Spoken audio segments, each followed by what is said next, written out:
اعوذ باللہ من الشیطان الرجیم بسم اللہ الرحمن الرحیم۔ قرآن کریم میں جو تعبیر اختیار کی گئی ہے وہ یہ ہے کہ تم پر قصر کرنے میں کوئی گناہ نہیں، جس کا ظاہری مفہوم یہ معلوم ہوتا ہے کہ قصر کرنا جائز تو ہے، واجب نہیں ہے۔ لہذا اگر کوئی شخص پوری نماز پڑھنا چاہے تو پوری نماز پڑھنے میں بھی کوئی مذائقہ نہیں۔ بظاہر اس کی تعبیر سے یہ بات معلوم ہوتی ہے، لیکن حنفی مسلک کے مطابق یہ تعبیر ایسی ہی ہے جیسے کہ سعی کے بارے میں اللہ تبارک و تعالی نے جب ذکر فرمایا تو فرمایا ان الصفا والمروۃ من شعائر اللہ فمن حج البیت او اعتمر فلا جناح علیہ ان یطوف بہما من حج البیت او اعتمر فلا جناح علیہ ان یطوف بہما، کہ جو شخص حج یا عمرہ کرے تو اس پر کوئی گناہ نہیں ہے کہ صفا مروہ کے درمیان طواف کرے یعنی سعی کرے۔ تو وہاں بھی یہی تعبیر اختیار کی گئی کہ کوئی حرج نہیں، حالانکہ وہ واجب ہے، صحیح واجب ہے۔ اسی طرح یہاں پر بھی اگرچہ یہ تعبیر اختیار کی گئی ہے، لیکن احادیث صحیحہ کی روشنی میں یہ بات معلوم ہوتی ہے کہ یہ صرف جائز ہی نہیں ہے بلکہ واجب ہے۔ یعنی سفر کے دوران 4 رکعتوں والی نماز اگر آدمی کوئی تنہا پڑھ رہا ہو یا امامت کر رہا ہو تو اس صورت میں اس کو 2 رکعتیں پڑھنی ہوں گی۔ 2 سے زیادہ پڑھنا، 4 رکعت پڑھنا جائز نہیں۔ اور وجہ اس کی یہ ہے کہ احادیث میں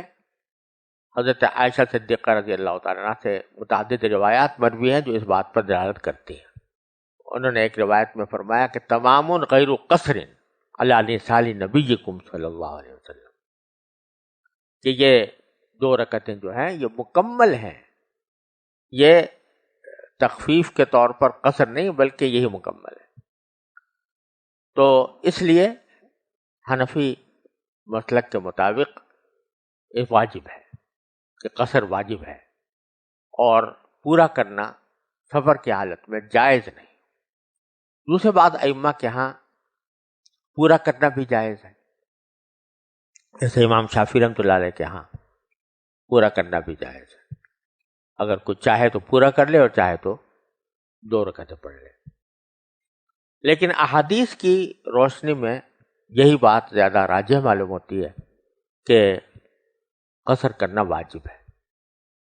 اب اس کو بعض حضرات نے اس طرح تعبیر کیا ہے کہ یہ قصر عزیمت ہے، رخصت نہیں ہے، اور بعض حضرات نے اس کو اس طرح تعبیر کیا ہے کہ ہے تو رخصت لیکن رخصت ایسی ہے جو قابل اسقاط نہیں ہے، یعنی اس رخصت کو چھوڑنا جائز نہیں۔ بہرحال اس کو جب اللہ تعالیٰ نے ایک رخصت دی ہے تو اس رخصت کے اوپر بھی انسان کو خوش دلی کے ساتھ عمل کرنا چاہیے۔ اور ایک حدیث میں اسی قصر کے بارے میں یہ فرمایا کہ صدقۃ تصدق اللہ بہا علیکم فاقبلوا صدقتہ، یہ اللہ تعالیٰ کی طرف سے ایک صدقہ ہے جو اللہ تعالیٰ نے عطا فرمایا ہے، تو اللہ تعالیٰ کے صدقے کو قبول کرو۔ اور اس میں انسان کو کبھی یہ الجھن نہیں ہونی چاہیے کہ میں رخصت پر عمل کر رہا ہوں، عزیمت پر عمل نہیں کر رہا ہوں، اور اس وجہ سے اس کے دل میں کوئی رکاوٹ پیدا ہو یا الجھن پیدا ہو، اس لیے کہ یہ رخصت اللہ تعالیٰ کی طرف سے دی گئی ہے۔ اور ایک حدیث کریم میں حضور اقدس صلی اللہ علیہ وسلم کا ارشاد یہ ہے کہ ان اللہ یحب ان تؤتی رخصہ کما یحب ان تؤتی عزائمہ، اللہ تبارک و تعالیٰ اس بات کو بھی پسند کرتے ہیں کہ ان کی دی ہوئی رخصتوں پر عمل کیا جائے، جیسے کہ عزیمت پر عمل کرنے کو پسند کرتے ہیں، اسی طرح رخصتوں پر عمل کرنے کو بھی پسند فرماتے ہیں۔ تو اگر کبھی رخصت کا موقع آ جائے تو اس میں دل تنگی نہیں کرنی چاہیے۔ آدمی کو یہ نہیں سوچنا چاہیے کہ میں نے ایک فریضہ کم کر دیا۔ اسی طرح اگر روزہ چھوڑنا پڑا ہے کسی بیماری کی وجہ سے یا سفر کی شدت کی وجہ سے، تو آدمی کو دل تنگ نہیں کرنا چاہیے کہ میں یہ روزہ کیوں چھوڑ دیا۔ بلکہ کیونکہ در حقیقت دین نام ہے اتباع کا، جس وقت جو حکم ہو اس کو پورا کیا جائے، یہی دین ہے۔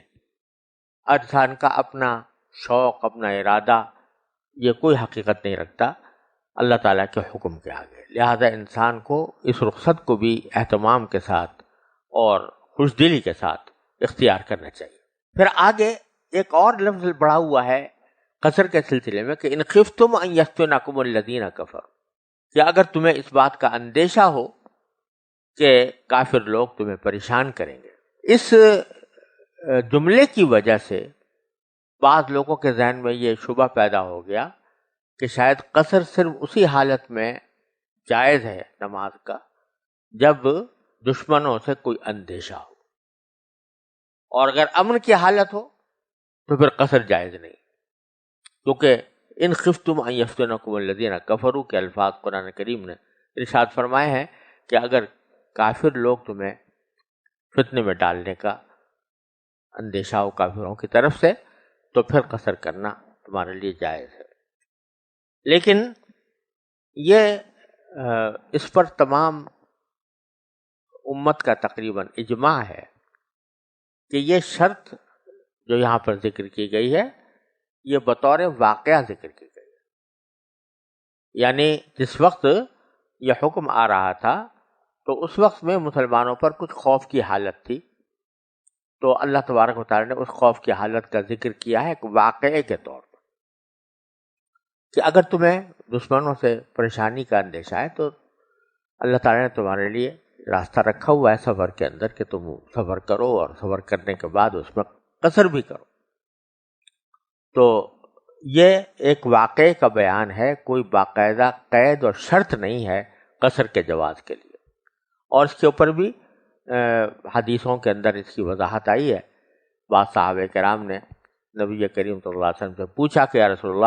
اللہ تعالیٰ تو فرماتے ہیں ان خفتم یفتنکم الذین کفروا، کہ قصر اسی وقت میں ہے جب کہ کافروں کی طرف سے پریشان کرنے کا اندیشہ ہو، تو آپ نے فرمایا کہ نہیں، یہ اللہ تعالیٰ نے ایک صدقہ دیا ہے تو اس صدقے کو قبول کرو۔ تو اس سے پتہ چلا کہ یہ کوئی شرط نہیں ہے، اور اس پر تقریباً اجماع ہے، اس پر تمام فقہاء کرام اس پر متفق ہیں کہ چاہے امن کی حالت ہو یا جنگ کی حالت ہو، دونوں صورتوں میں اگر سفر پایا جا رہا ہے تو اس کے ساتھ قصر بھی جائز ہے۔ آگے دوسرا مضمون جو بیان فرمایا گیا ہے وہ جنگ کی حالت میں نماز پڑھنے کا ہے۔ جنگ کی حالت میں یہ اس وقت کا ذکر ہے جبکہ جنگ شروع نہیں ہوئی ہے ابھی، لیکن دشمن سامنے موجود ہے اور اندیشہ ہے کہ کسی وقت بھی اس کی طرف سے حملہ ہو سکتا ہے۔ اگر جنگ شروع ہو گئی ہو تو اس کے احکام پیچھے سورہ بقرہ میں گزر چکے ہیں، اور یہ بات ہے اس وقت کی جبکہ جنگ شروع نہیں ہوئی لیکن دشمن اور مسلمان آمنے سامنے موجود ہیں، کسی وقت بھی دشمن حملہ آور ہو سکتا ہے۔ ایسی حالت میں ضرورت اس بات کی ہوتی ہے کہ اس بات کے لیے آدمی تیار رہے کہ اگر اچانک حملہ ہو تو ایسا نہ ہو کہ آدمی اس کا مقابلہ نہ کر سکے۔ اور ایک روایت میں بھی ایسا آیا ہے کہ ایک مرتبہ مسلمان نماز پڑھنے میں مشغول تھے، تو کافروں نے جب دیکھا کہ یہ نمازوں میں مشغول ہیں تو انہوں نے کہا کہ پیچھے سے حملہ کر دیں، تو انہوں نے پیچھے سے حملہ کرنے کا ارادہ کیا، تو ایسی صورتحال پیش آ سکتی ہے کہ اچانک حملہ ہو جائے۔ تو آگے آیات میں اللہ تبارک و تعالیٰ نے یہ فرمایا کہ اگر ایسی صورت میں ایک ہی امام کے پیچھے نماز پڑھنا سب لوگ ضروری سمجھتے ہوں تو پھر ایک خاص طریقہ بتایا گیا جس کو صلاۃ الخوف کہا جاتا ہے۔ یہ جو میں نے کہا کہ اگر ایک ہی امام کے پیچھے نماز پڑھنا ضروری سمجھتے ہوں، یہ اس لیے کہا کہ اگر سب لوگ اس پر متفق ہوں، کبھی لشکر کو دو حصوں میں تقسیم کر لیا جائے، ایک لشکر پہلے کچھ ایک امام کے ساتھ نماز پڑھ لے اور دوسرا لشکر پہرا دیتا رہے، اور وہ پہرا دینے والا لشکر پھر بعد میں کسی دوسرے امام کے پیچھے نماز پڑھ لے، تو اس صورت میں صلاۃ الخوف کی ضرورت نہیں ہے۔ اس صورت میں دونوں فریق اپنی پوری نمازیں پڑھ سکتے ہیں۔ لیکن جب ایک ہی امام کے پیچھے پڑھنی ہو تو پھر آگے قرآن کریم نے یہ بتلایا کہ 2 گروہ کر لیے جائیں، ان میں سے ایک گروہ آپ کے ساتھ نماز پڑھے یا نبی کریم صلی اللہ علیہ وسلم کے ساتھ 1 رکعت ادا کرے،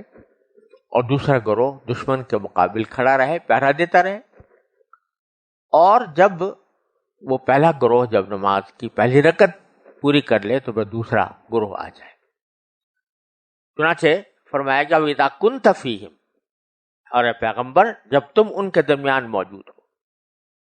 اور اس جملے کی وجہ سے بعض حضرات نے یہ بھی کہا ہے کہ یہ نماز خوف کا طریقہ نبی کریم صلی اللہ علیہ وسلم کے ساتھ خاص تھا، کیونکہ سارے صحابہ کرام یہی چاہتے تھے کہ آپ ہی کے پیچھے نماز پڑھیں، اور بعد میں یہ طریقہ نہیں ہے۔ لیکن